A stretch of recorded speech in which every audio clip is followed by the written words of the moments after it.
오늘 우리에게 주시는 하나님의 말씀은 출애굽기 3장 1절로 14절까지 있는 말씀입니다. 출애굽기 3장 1절로 14절까지 있는 말씀을 드라마 바이블로 경청하시겠습니다. 제 3장. 모세가 그의 장인 미디안 제사장 이드로의 양떼를 치더니 그 떼를 광야 서쪽으로 인도하여 하나님의 산 호렙에 이르매 여호와의 사자가 떨기나무 가운데로부터 나오는 불꽃 안에서 그에게 나타나시니라. 그가 보니 떨기나무에 불이 붙었으나 그 떨기나무가 사라지지 아니하는지라. 이에 모세가 이르되 내가 돌이켜 가서 이 큰 광경을 보리라. 떨기나무가 어찌하여 타지 아니하는고. 그때에 여호와께서 그가 보려고 돌이켜 오는 것을 보신지라. 하나님이 떨기나무 가운데서 그를 불러 이르시되 모세야, 모세야. 내가 여기 있나이다. 이리로 가까이 오지 말라. 내가 선 곳은 거룩한 땅이니 내 발에서 신을 벗으라. 나는 내 조상의 하나님이니 아브라함의 하나님, 이삭의 하나님, 야곱의 하나님이니라. 모세가 하나님 배웁기를 두려워하여 얼굴을 가리매 내가 애굽에 있는 내 백성의 고통을 분명히 보고 그들이 그들의 감독자로 말미암아 부르짖음을 듣고 그 근심을 알고 내가 내려가서 그들을 애굽인의 손에서 건져내고 그들을 그 땅에서 인도하여 아름답고 광대한 땅, 젖과 끓이 흐르는 땅, 곧 가나안 족속, 헷 족속, 아모리 족속, 브리스 족속, 히위 족속, 여부수 족속의 지방에 데려가려 하노라. 이제 가라. 이스라엘 자손의 부르짖음이 내게 달하고 애굽 사람이 그들을 괴롭히는 학대도 내가 보았으니 이제 내가 너를 바로에게 보내어 너에게 내 백성 이스라엘 자손을 애굽에서 인도하여 내게 하리라. 내가 누구이기에 바로에게 가며 이스라엘 자손을 애굽에서 인도하여 내릴까? 내가 반드시 너와 함께 있으리라. 내가 그 백성을 애굽에서 인도하여 낸 후에 너희가 이 산에서 하나님을 섬기리니 이것이 내가 너를 보낸 증거리라. 내가 이스라엘 자손에게 가서 이르기를 너희의 조상의 하나님이 나를 너희에게 보내셨다 하면 그들이 내게 묻기를 그의 이름이 무엇이냐 하리니 내가 무엇이라고 그들에게 말하리이까? 나는 스스로 있는 자니라.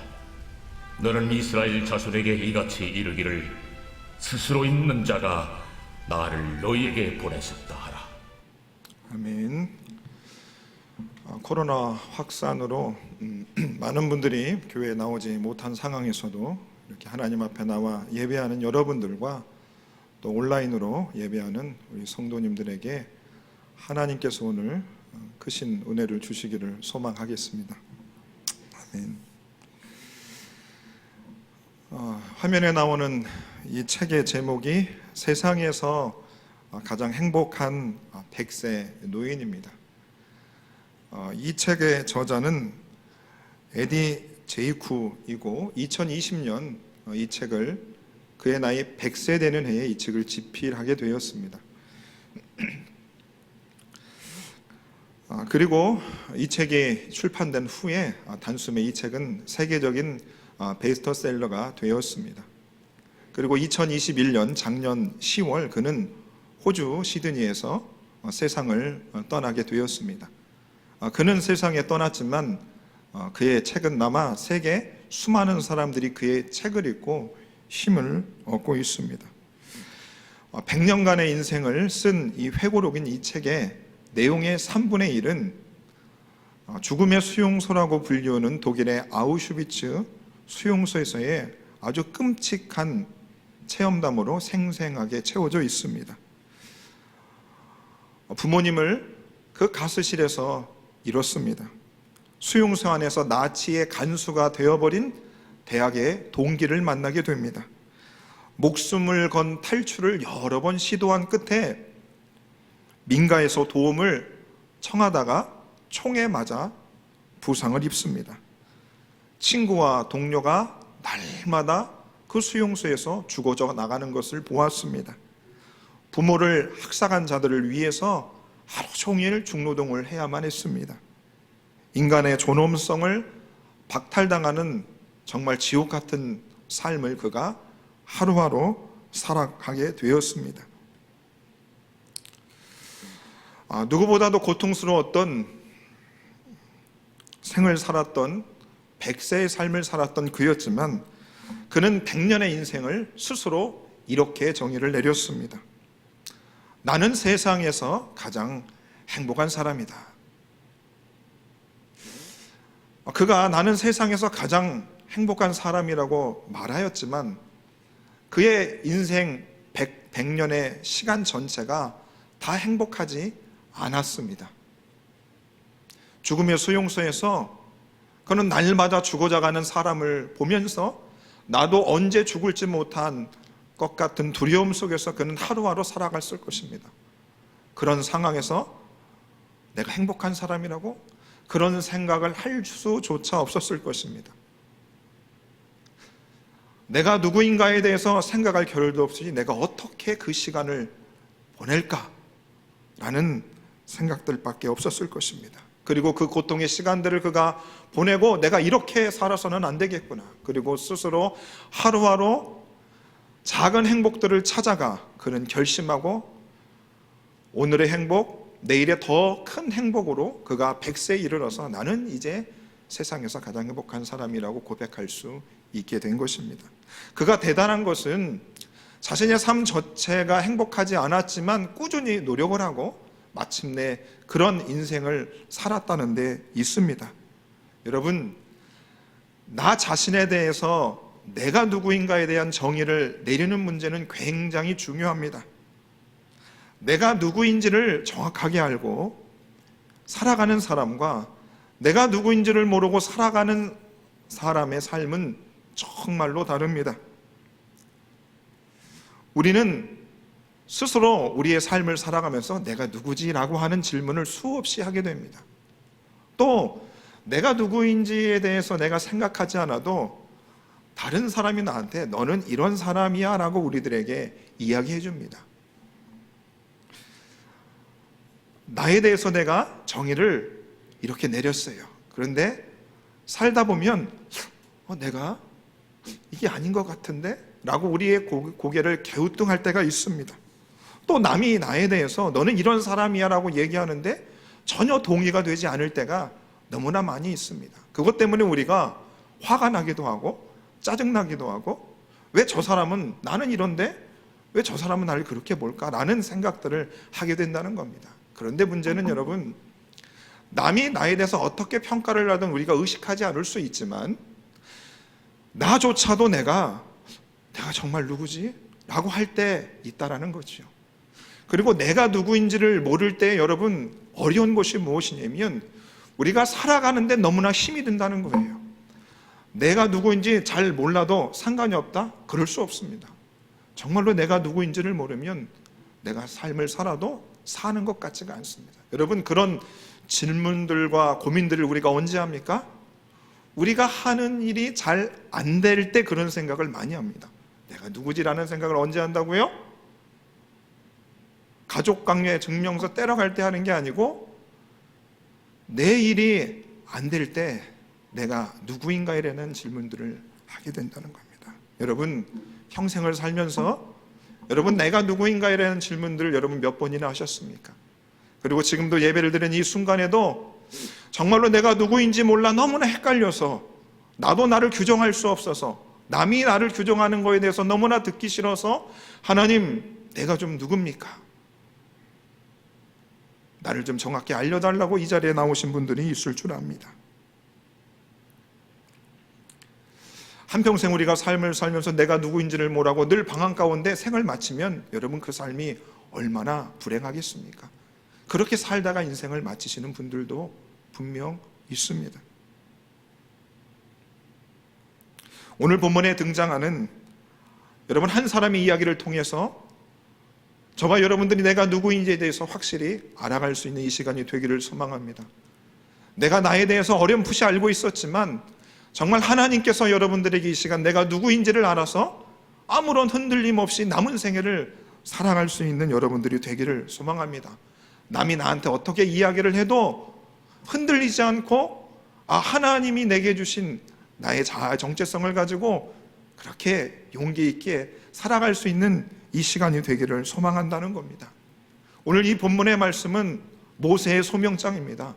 많이 들으셔서 잘 아실 거예요. 출애굽기 3장과 4장에 걸쳐서 모세가 하나님의 부르심을 받습니다. 그리고 하나님께로부터 그가 일을 받는 내용장입니다. 그런데 여러분, 이 출애굽기 3장과 4장의 내용을 보시면 모세가 하나님께로부터 소명받는 그 장면, 그리고 네가 이 땅에 태어나서 해야 될 일들을 하나님께서 가르쳐 주신다는 이야기는 뭡니까? 오늘 하나님이 모세가 누구인지에 대해서 정확히 가르쳐 준다는 겁니다. 모세는 120년의 생을 살았습니다. 그리고 그의 인생은 참 구분하기 좋게 세 등분으로 나눌 수가 있습니다. 40살, 80살, 120살, 이 3등분 할 수가 있습니다. 모세는 첫 번째로 40살까지 그는 이집트의 왕자였습니다. 그는 그의 이름의 뜻과 같이 물에서 건져냄을 당하였습니다. 그래서 이집트의 공주에 의해서 그가 물에서 건져냄을 당하고 왕실에서 아주 유복한 환경 속에서 그가 자라나게 되었습니다. 그리고 사도행전 7장 22절에서 모세가 애굽 사람의 모든 지혜를 배워 그 말과 일에 능하였다 했습니다. 그는 왕자로서 아주 귀하게 자라났고 최고의 교육을 받았습니다. 그런데 여러분, 우리가 교육을 받을 때 아무리 좋은 선생님을 갖다 놔도 배우는 학생이 잘 배우고 싶은 마음이 없거나 아니면 정말로 머리가 너무 단단해서 아무리 좋게 잘 가르쳐줘도 받질 못하면 그 학생은 실력의 진보가 있을 수 없습니다. 그런데 모세는 어땠습니까? 가장 최고의 환경 속에서 최고의 선생님께 교육을 받았는데 모세가 그것을 잘 배웠다고 했습니다. 그래서 잘 배우고 능력까지 있게 되었습니다. 그러니까 모세는 이집트의 왕자였을 뿐만 아니라 모든 능력을 갖추었던 정말로 자신도 남들도 명실을 상부한 이집트의 왕자였습니다. 정말 멋진 인생이었어요. 이때까지만 해도 그의 마음과 생각 속에서는 나는 이집트 왕자지, 맞아, 그렇게 사는 거야, 정말 잘 될 때였습니다. 하지만 그의 나이 40살이 되었을 때에 성경은 그에 대해서 이렇게 증언하고 있습니다. 나이가 40이 되면 그 형제 이스라엘 자손을 돌볼 생각이 났다는 겁니다. 모세의 나이 40살에 그의 마음에 자기 동족인 이스라엘 사람의 사정을 살펴볼 생각이 났다는 겁니다. 40살까지는 자기만 생각한 거예요. 자기가 이집트의 왕자로 열심히 배워서 자신의 인생을 산 겁니다. 그런데 이제 40살이 되니까 모든 걸 갖추고 나니까 자신의 동족 이스라엘 백성들의 사정들을 살펴볼 생각이 났다는 거예요. 자신의 시야가 넓혀지기 시작하는 거죠. 우리도 그렇지 않습니까? 우리가 어렸을 때는 나만 생각하죠. 내 나이가 들고 가정을 이루고 또 자녀를 낳으면 나만 생각하지 않고 내 가족, 내 손자, 손녀들을 우리가 생각하듯이 모세 역시 이제 나이가 들면서 이스라엘 민족들을 생각합니다. 자, 그러면 남 부러울 것 없는 정말 멋진 인생을 살아가고 있었던 모세에게 과연 무슨 일이 일어난 것입니까? 우리는 아마도 모세를 품에 안고 그를 키웠던 그의 친어머니가 모세로 하여금 자신의 조상의 하나님에 대한 이야기들을 하였을 것이고, 그리고 아브라함과 이삭과 야곱에 대한, 그리고 히브리 역사에 대한 이야기들을 그에게 아마 들려주었을 것입니다. 그리고 모세도 자기가 점점점 장성하고 또 애굽에서, 이집트에서 교육을 받으면서 나의 근원과 나의 뿌리가 어디인지에 대해서 그는 생각하게 되었던 것이지요. 그러면서 자신과 피가 섞인 자기의 동족 이스라엘 백성들을 살펴볼 생각을 하게 된 겁니다.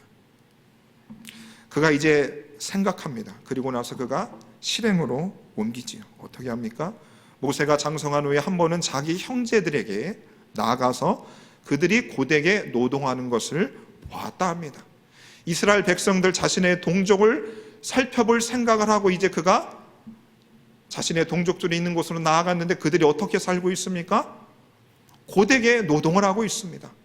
이집트에 그 국고성을 짓는데 이스라엘 백성들이 다 노예로 착출되어 거기서 아주 사람이 아닌 짐승과 같은 아주 노예로서 그들이 일을 하고 있는 겁니다.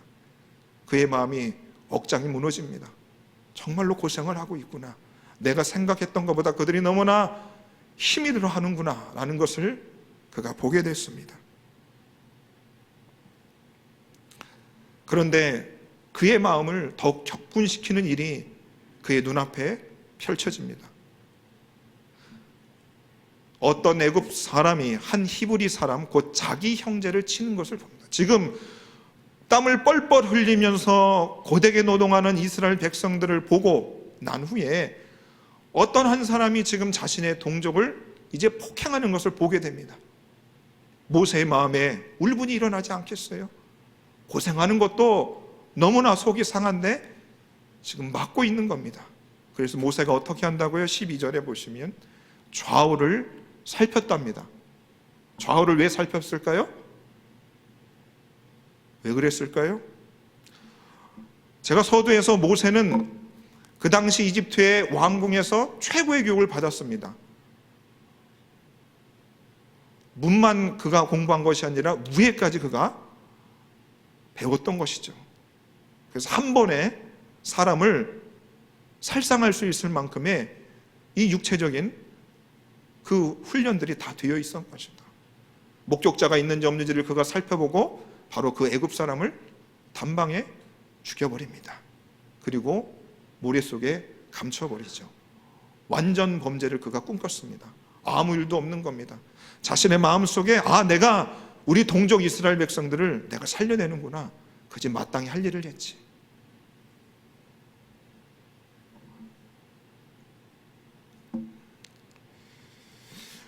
그렇게 그는 이제 자신의 동족 이스라엘을 돌볼 생각을 하고 그는 멈추지 않습니다.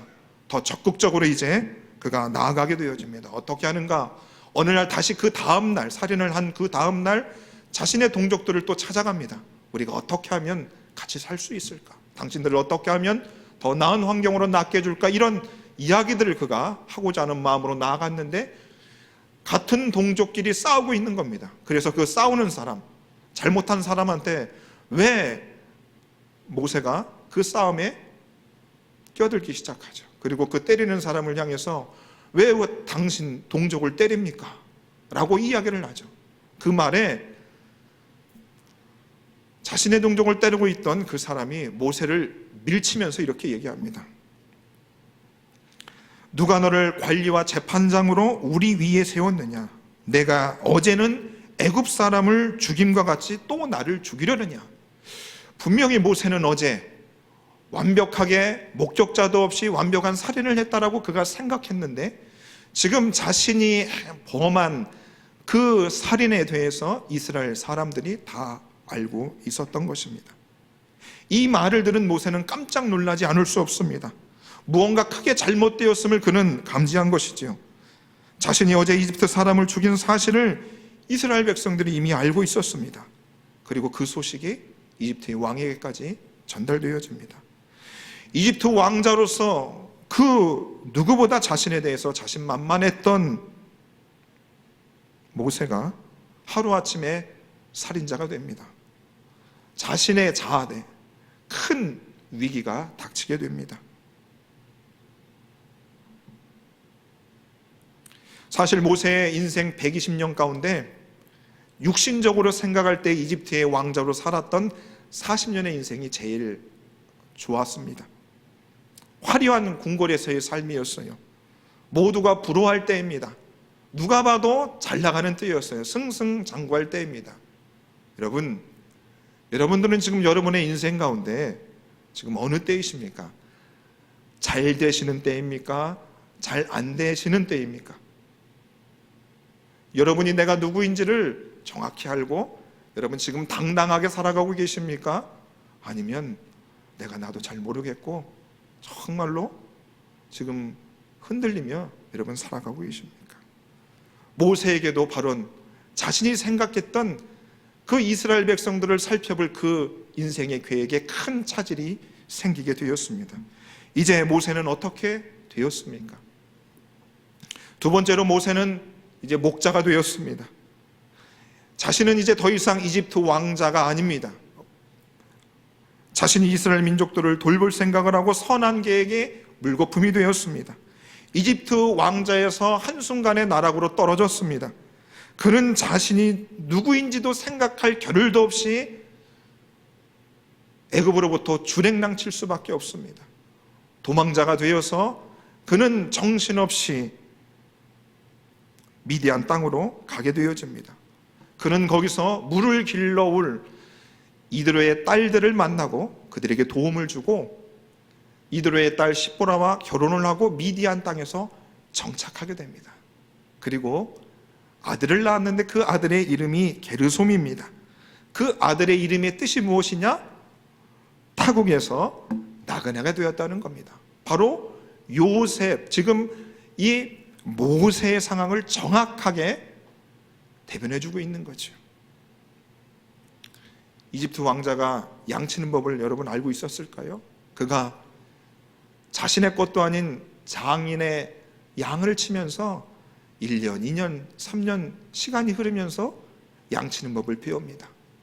그리고 자신의 마음의 자아에 그 상처 입었던 여러 가지 것들을 하나하나 잊혀가기 시작합니다. 그리고 자신이 저질렀던 이집트 사람을 죽였던 그 살인 사건에 대한 이야기도 점차 사그라들기 시작합니다.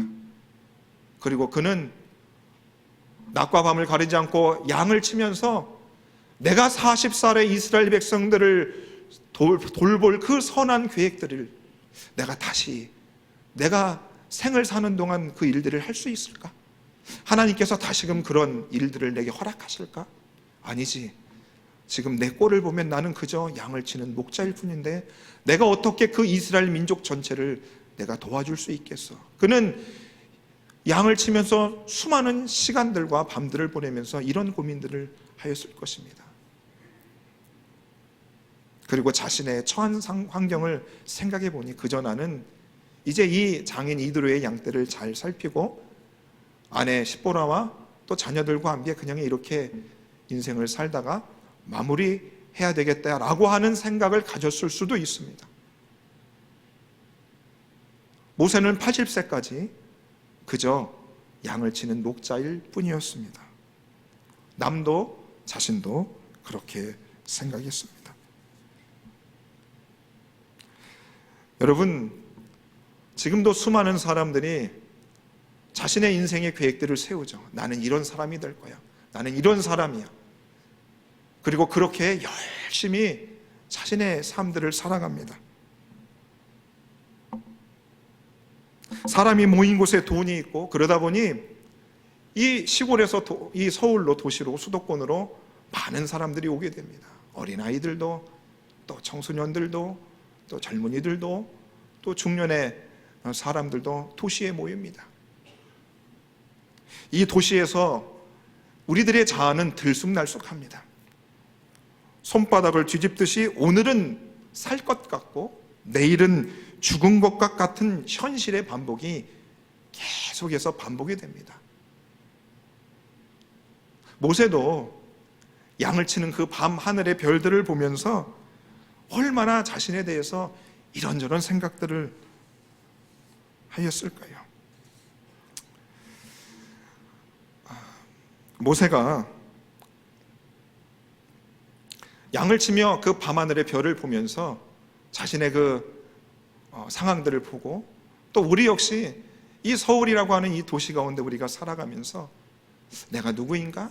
그리고 하늘을 보며 또 이런 우리들의 이 주변 이 빌딩이나 이런 모습들을 보면서 내가 누군가에 대한 생각들을 여러분들도 할 것입니다. 우리들의 그런 심정들을 또 잘 담는 노래가 하나 있습니다. 가왕이라고 하는 그 조용필 씨의 꿈인데, 제가 가요를 잘 듣지도 않지만 잘 부르지도 않습니다. 그런데 그 조용필 가수의 그 꿈이라고 하는 이 노래의 가사말이 지금 이 모세와 또 현실을 살아가는 우리들에게 너무 잘 와닿아서 이 가사를 잠깐 읽어드리겠습니다. 잘 들어보십시오. 화려한 도시를 그리며 찾아왔네. 그곳은 춥고도 험한 곳. 여기저기 헤매다 초라한 문턱에서 뜨거운 눈물을 먹는다. 머나먼 길을 찾아 여기에, 꿈을 찾아 여기에 괴롭고도 험한 이 길을 왔는데, 이 세상 어디가 숲인지 어디가 늪인지 그 누구도 말을 않네. 사람들은 저마다 고용을 찾아가네. 나는 지금 홀로 남아서 빌딩 속을 헤매이다 초라한 골목에서 뜨거운 눈물을 먹는다. 저기 저 별은 나의 마음을 알까? 나의 꿈을 알까? 조용필 씨가 이 출애굽기를 읽고 모세를 생각해서 이 가사를 썼는지 모르지만, 정말로 모세도 양을 치며 밤하늘에 정말로 내가 누구인가? 나는 이집트 왕자일까? 나는 아닌 목자일까? 나는 아무런 인생에 실패한 자인가? 이런 생각들을 이 가사가 참 잘 대변해주고 있습니다. 여러분, 몇 해 전에 영화 기생충이라고 하는 영화를 우리가 보신 분도 있고 보지 않았지만 큰 상을 받아서 우리가 다 들었을 것입니다. 근데 그 영화 제목의 기생충과 같이 우리가 이 도시에 살고 있지만 정말 내가 이 도시에 기생충이 되어서 아무런 도움이 되지 않고 오히려 필요치 않은 잉여 인간으로 살아가고 있는 것은 아닐까? 정말로 나는 누구인가라고 하는 생각들을 우리가 하며 살아간다는 것입니다. 여러분, 이제 우리는 눈을 들어야 됩니다. 눈을 크게 떠야 되죠. 어깨를 펴고 기지개를 펴야 합니다. 왜냐하면 하나님께서 40년의 때가 참에 80세의 모세를 찾아가셨기 때문입니다. 80세의 모세를 찾아가신 그 하나님이 양을 치고 있었던 그 모세를 찾아가신 그 하나님이 오늘 예배를 드리는 저와 여러분들에게 찾아오신다 이거죠. 그의 인생이 이제 어떻게 바뀝니까? 그는 이제 세 번째로 민족의 지도자가 됩니다. 그의 시발점이 오늘의 이 본문인 것이죠. 그는 여느 때와 다름없이 장인 이드로의 양을 칩니다. 광야 서쪽을 향해 그가 가지요. 그리고 그의 눈앞에 자기가 태어나서 한 번도 보지 못한 광경이 목격이 됩니다. 떨기나무에 불이 붙었으나 나무가 타지 않는 겁니다. 그것을 멍하니 쳐다보고 있는 그 모세를 향하여 하나님께서 생생하게 그의 귓전에 이렇게 말씀하시죠. 모세야, 모세야.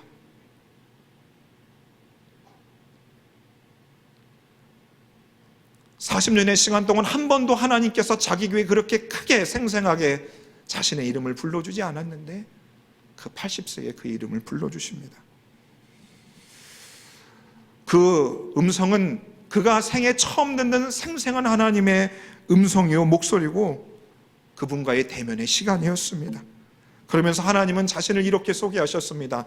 나는 내 조상의 하나님이니 아브라함의 하나님이요 이삭의 하나님이요 야곱의 하나님이다. 그 말씀을 왜 하셨다고 여러분 생각하십니까? 모세가 어린 품에 어머니의 품에 있을 때에 그 어머니가 그의 귓전에 우리의 믿는 조상의 하나님 아브라함의 이삭의 야곱의 그 이야기를 그 어린 시절에 들었던 그 모세의 마음속에 있었던 그 단어들을 끄집어내기 시작하는 겁니다. 그리고 7절과 9절에서 이렇게 말씀하시죠. 7절과 9절 말씀 우리 다 같이 한번 읽도록 하겠습니다. 시작. 여호와께서 이르시되 내가 애굽에 있는 내 백성의 고통을 분명히 보고 그들이 그들의 감독자로 말미암아 부르짖음을 듣고 그 근심을 알고 이제 가라 이스라엘 자손의 부르짖음이 내게 달하고 애굽 사람이 그들을 괴롭히는 학대도 내가 보았다. 여러분 지금 하나님께서 모세를 부르셨습니다. 그리고 7절과 9절에서 말씀하시는데 이 두 구절을 가만히 보시면 여러분 똑같은 내용이에요. 똑같은 내용입니다. 반복을 하셨어요. 자, 두 가지 내용이 뭐예요? 첫 번째로 이스라엘 백성들이 지금 이집트에서 학대를 받고 있습니다. 고되게 노동하라고 있어요. 자, 고되게 노동하고 있는 그들의 부르짖음, 그들의 고통을 하나님께서 듣고 계시고 보고 계신다는 겁니다. 이 두 가지 내용인데 7절과 9절에 하나님이 왜 반복해서 말씀하셨을까요? 여러분, 모세가 40살에 자신의 이스라엘 동족 민족을 돌아볼 생각을 했다는 거예요. 그때 모세가 어떻게 했습니까? 고되게 노동하는 자신의 이스라엘 백성들을 바라보았어요. 그렇죠. 모세의 마음속에 가슴속 깊이 묻어뒀던 그 40년 전에 하나님께서 그에게 주신 선한 계획들을 하나님이 생각나게 하신 거예요. 누가 생각나게 했다고요? 하나님이 생각나게 하신 거예요. 여러분, 가만히 생각해 보십시오. 이 자리에 앉아있는 저와 여러분들이 코로나가 확산 중에서도 이 자리에 현장에 예배를 나오셨어요.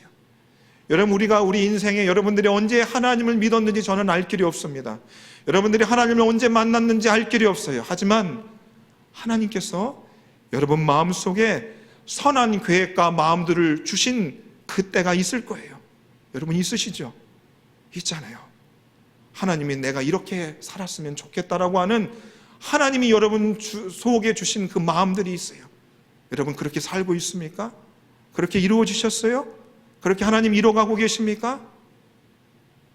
모세는 파묻고 있었어요.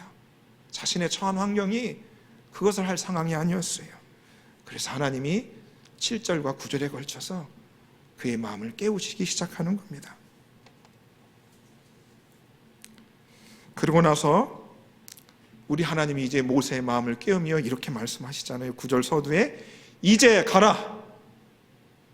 너 주저앉지 말고 너는 그저 목동이 아니라 이스라엘 민족을 애굽에서 탈출시킬 민족의 지도자라고 우리 하나님이 계속해서 모세의 귓가의 마음에 말씀하고 있는 것입니다. 여러분 모세가 어떻게 대답하고 있습니까? 11절에 이렇게 대답합니다. 모세가 하나님께 이르되 내가 누구이기에 바로에게 가며 이스라엘 자손을 애굽에서 인도합니까? 모세가 지금 뭐라고 있어요? 하나님은 지금 너는 목동이 아니라니까. 너는 지금 인생의 실패자가 아니야. 너는 이스라엘 민족을 네 마음에 40살에 가졌던 그 선한 계획을 가진 민족의 지도자가 맞다니까 라고 하나님 그렇게 말씀하시는데 모세는 그렇게 생각하고 있지 않습니다. 여러분들이 하나님 앞에 나와서 예배를 드릴 때마다 하나님이 여러분들에게 말씀하시지 않습니까? 하나님 나는 안 돼요. 난 믿음으로 살 수 없어요. 나는 늘 넘어지고 쓰러집니다. 하지만 하나님은 넌 그런 존재가 아니야. 넌 그런 존재가 아니라고 우리 하나님 계속해서 말씀하시는 거죠.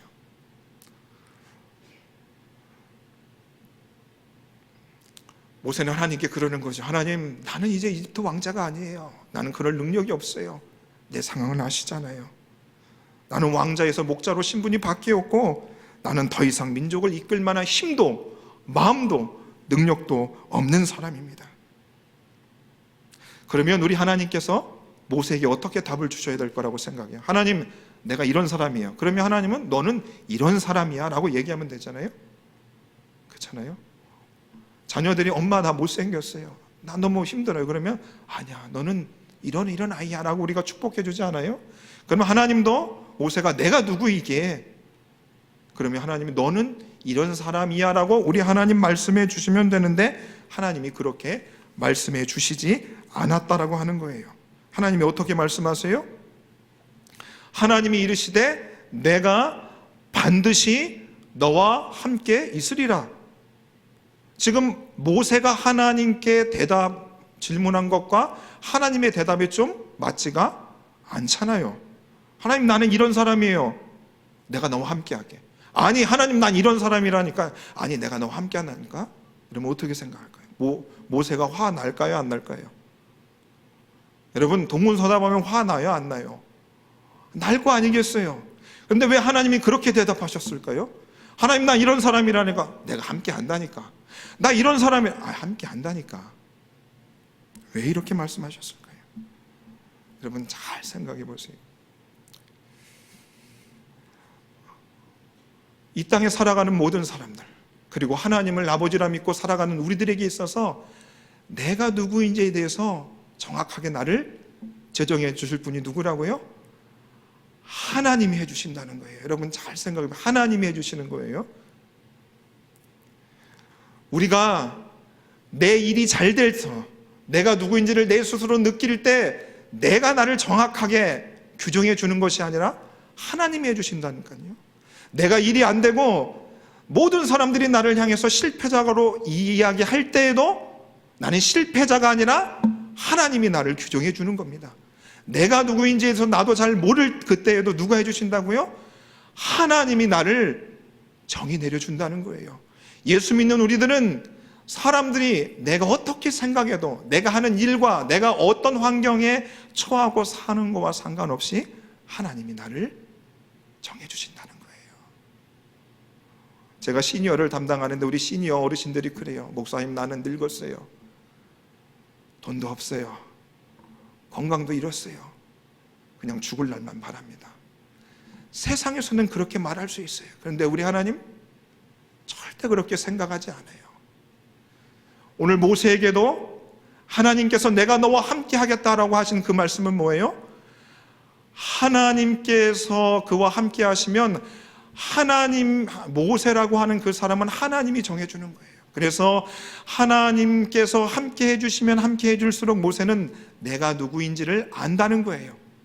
여러분, 우리가 다윗과 골리앗의 싸움을 알고 있어요. 여러분, 성경이 거짓말 같아요. 인간적인 생각으로는 무조건 골리앗이 그 싸움에서 이겨야 돼요. 그런데 다윗이 승리했습니다. 왜 승리했어요? 다윗은 그때 하나님께서 자신과 함께 한다는 사실을 알고 있었고, 그렇기 때문에 자신은 하나님이 자신을 규정해 주기 때문에 그 힘으로 골리앗과 싸워 이겼다는 겁니다. 여러분, 세상 사람들이 우리를 얼마나 비웃습니까? 놀리잖아요. 기분 나쁘죠? 근데 우리가 하나님께서 우리와 항상 함께 하시면 우리는 그 사람이 나를 아무리 건드려도 우리가 흔들리지 않을 수 있다는 거예요. 나 자신이 누구인가에 대한 기반은 내가 직장 생활하는 회사의 사장님이 나를 규정해 주는 것이 아니라니까요. 하나님이 우리를 규정해 주시는 겁니다. 그래서 하나님과 동행하는 사람들은 내가 누구인지를 정확히 알아서 천만인이 나를 치료할 때에도 흔들리지 않습니다. 코로나가 아무리 퍼져도 마음에 든든함이 있는 거예요. 하나님이 나와 함께 하기 때문에. 여러분, 잘 생각해 보세요. 성경은 무슨 책입니까? 구원의 책이에요. 그렇죠. 우리를 구원해 주시기 위해서 하나님께서 우리에게 선물로 준 이 성경입니다. 그 구원을 실행하신 분이 누구예요? 예수 그리스도께서 이 땅에 오셔서 십자가에 못 박혀 죽으셨어요. 여러분, 그 예수님의 이름이 어떻게 됩니까? 마태복음 1장 23절에서 보다 아들을 낳을 것이요 그 이름을 임마누엘이라 하리라. 이를 번역한즉 하나님이 우리와 함께 계시다는 거예요. 여러분, 우리가 하루에도 12번씩 내가 누구인지 흔들려서 하나님이 분명히 나를 구원하시고 내가 하나님의 아들과 딸임에도 불구하고 내가 인생의 실패자고 내가 몸이 아픈 사람이고 그렇게 자신을 자책하며 살아가는 우리들한테 하나님이 항상 우리와 함께 하시겠다고 아들 예수님을 우리에게 보내주시지 않았습니까? 성경 전체에 하나님이 우리와 함께 하신다는 거예요. 그러니까 우리가 어떠한 상황에서든지 그 상황 때문에 내가 누구인지 몰라 고통스러워하지 마시고 성경 속에서 말씀하신 하나님이 항상 우리와 함께 하신다는 그 사실을 믿고 우리가 살아간다면 우리가 어떠한 상황 가운데서도 주님이 주신 사명과 내게 주신 역할을 따라 우리가 용기 있고 당당하고 힘차게 살아갈 수 있다라고 하는 것입니다. 저와 여러분들의 우리의 자아 정체성을 우리에 대해서 누가 우리를 규정해 주신다고요? 하나님이 해주시는 겁니다. 그리고 하나님이 우리와 함께 계시기 때문에 우리들이 아무런 어떤 상황에서도 힘을 내며 살아갈 수 있음을 믿고 주님과 늘 동행하실 수 있는 저와 여러분 되시기를 예수님 이름으로 축원해 드립니다.